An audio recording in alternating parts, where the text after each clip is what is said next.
अस्सलाम वालेकुम दोस्तों, रावलपिंडी पिजन्स पीके जी। ये माशाल्लाह प्यारे भाइयों फ़िरोज़पुरी बांके माशाल्लाह, ठीक है। ज़ीरो कली बेबीज़ हैं। जिस भाई को चाहिए ये ब्लू आइज़ में बनेंगे, ठीक है, जो एक्चुअल फ़िरोज़पुरी बांका आइज़ है, ठीक है। तो मेरे जिस भाई को चाहिए वो भाई रब्ता करे, ठीक है। लोकेशन रावलपिंडी पिजन्स पीके, आपका बाएतमाद चैनल।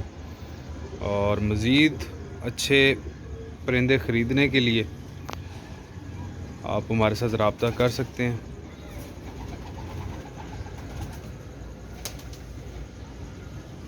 ये मैं आपको इसीलिए डिटेलिंग से वीडियो बनाता हूँ ताकि किसी भी भाई को समझने में कोई मसला ना बने, ठीक है।